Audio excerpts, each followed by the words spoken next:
Good morning, everybody. Good morning. Happy Tuesday. I'm just checking my live situation. Happy Tuesday, everybody. I am doing this live stream like I used to do it in the old days. When I used to go live on multiple channels all at once. And that's what's happening this morning. I don't know what's happening with my hair this morning. I don't know what to do with it. There we go. This is the thing when you've got hair like mine.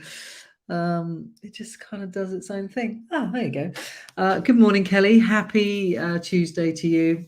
If you're joining me this morning, please come along and say hi. If you're on LinkedIn or Facebook, then I can stick your comments up on the screen. And then I have Instagram on my phone. Good morning, Kelly. I should do this. Remember, I don't know if you know me and you've been following me for a long time, but I used to do these multiple streams simultaneously going live on during lockdown.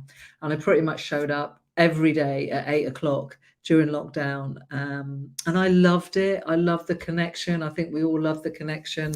So I'm back doing it again. I changed it to 7 o'clock and did my meditations and inspirations. And I'll still do some of those at 7 a.m.s where we have a little bit of meditation. But I think we're going to stick with 8 a.m.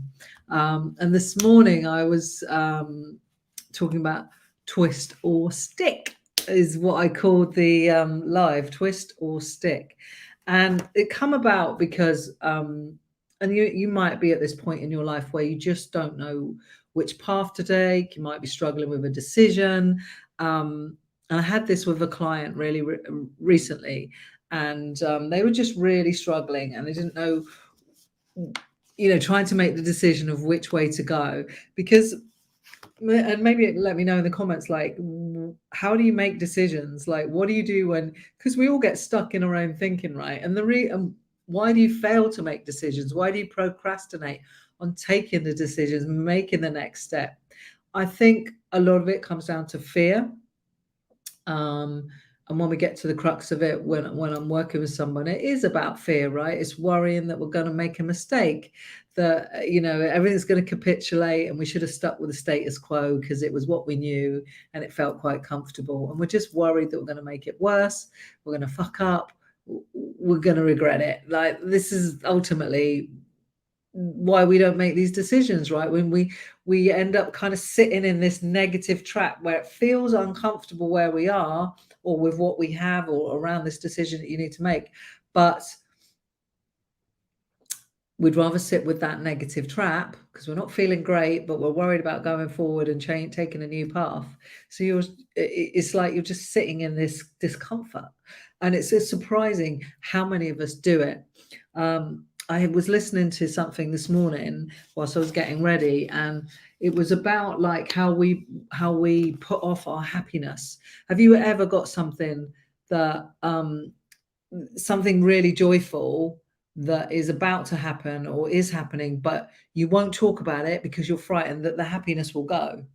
Like, we've all done it, right? I've got something that's coming into my life at the moment, and I've only told a few people. That's a part of it, is I'm not supposed to tell anyone. But equally, sometimes even with myself and the conversations I have, I won't allow myself to think about it because just in case it doesn't happen.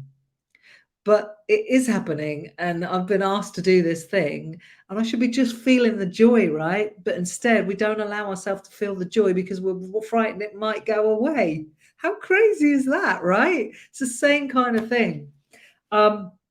But as if you watch me regularly, sometimes I read the Daily Stoic, I read a lot of poetry, I look for inspiration about life through poetry. There's a great poet called Jeff Foster. He writes a lot about life and being present, which is a big thing for me. But I read, and it's so, isn't it weird how the universe just goes, here you go, like everything, some things just kind of tap in and become aligned. And I've been thinking about this crossroads and taking the right path and helping this client with this. And then in the Daily Stoic today, it's when to stick and when to quit is on page 172, which is the 6th of June, which is what today is. So if you think about, there's this interesting analogy. This is what it talks about in the book, and I'm going to share it with you. Is you've got three types of people who are in a line at a supermarket. And I want you to pick out which type of person you are, right? One gets in the line, in a short line, and sticks to it no matter how slow or how much faster the other ones are going, right? Or seem to be.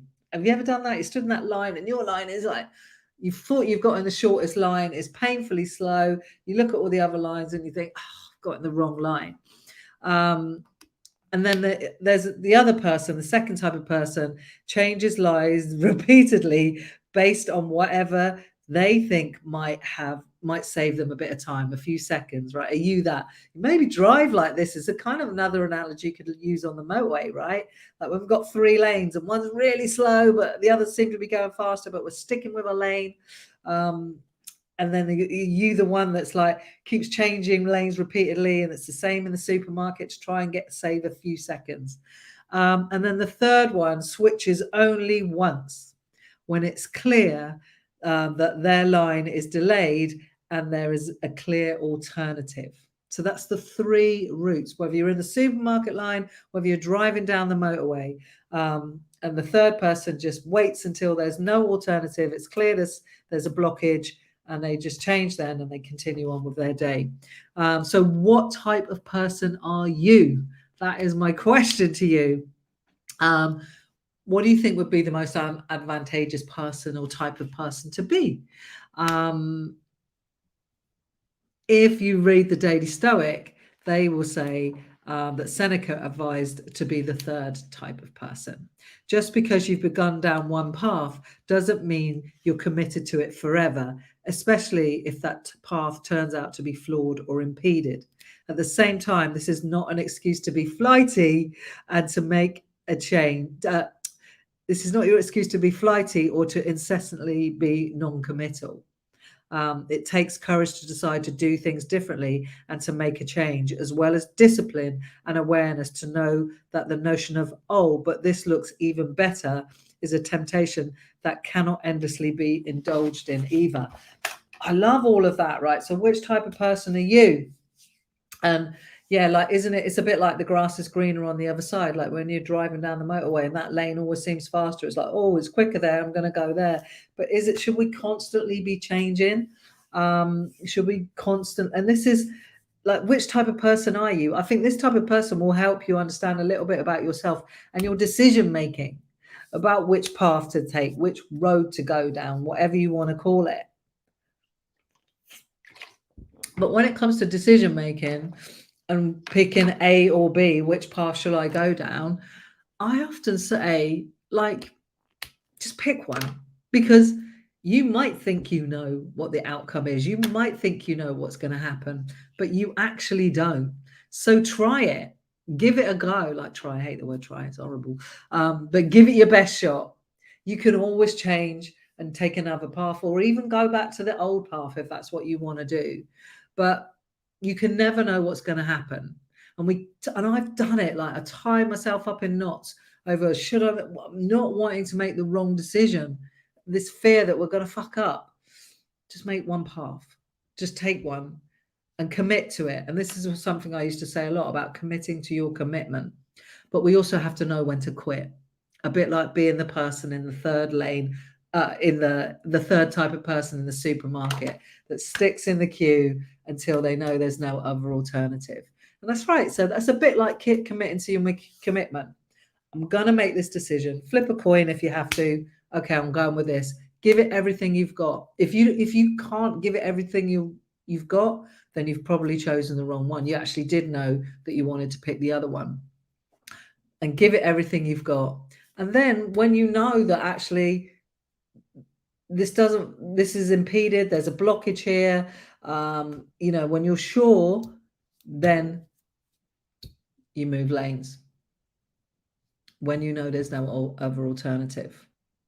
Now, I've felt like a blockage in my life recently, like with last week with my coaching, I had all this self-doubt come up, and I had a moment of like, shall I just quit? Shall I just quit and get a job? And it was one of those moments. But I'm the third type of person. It's like, especially with my coaching business, because I absolutely love it. It's like when there is no other alternative, then I will quit on this. And right now there are many other alternatives. So I am not quitting. So I don't know if that was helpful. Let me know your thoughts. What type of person are you? Are you the one that keeps switching lanes? Are you the one that's like just sticking with it until you've got no other alternative? Which one are you? Or are you the one in the slow lane, but you thought was the fast lane, looking at everybody else, wishing that you'd moved? Which type of person are you? Let me know in the comments. Remember, as I always say, it starts with you. Today is a non-refundable day. It is Tuesday, June the 6th. And why do I say it's a non-refundable day? Because it is. You can't get to the end of the day and go, can I cash in my 24 chips? Each chip is an hour, by the way. And go, I want to cash these chips in and can I have 24 more and start today again. You can't. You get one chance to do today. It is just your day. It is you. It could see it as your first day. Jeff Foster always says it's your first and it's your last day. It's your only day. It's not just another day. It is your only day. And this day is non-refundable. And it starts with you. It starts with you living intentionally, deciding how you want to show up. That's the only thing you have control of. It's scary, but great all in equal measure that you have very little control over anything else. You can't control someone else's mind. You can't control your boss or anyone else. It's just you, and that's your biggest control. So that is where the work should be. You are your greatest investment. Kelly says, my son enjoyed it too. He says he's definitely a lane changer. He's only 10. Good self-awareness. I love that. Yes, he's a lane changer. I think I used to be a lane changer, Kelly, but now I'm more of a stick to it, like sticking in my lane until there's no other alternative. Because I think I'm a bit better about my decision making. And that's a skill, right? Just like many things in life. Okay. Thank you for watching, Kelly. Thanks, everybody. Have yourself a great day. Leave your comments in the post about what kind of person you are. Have yourself a great day. If I can help you in any way, please come drop me a DM. Breaking Your Own Limits is coming back in September. I'm going to be talking more about that as we go through the weeks and months. Yeah, but enjoy yourself today, and I'll speak to you all very soon. Bye for now.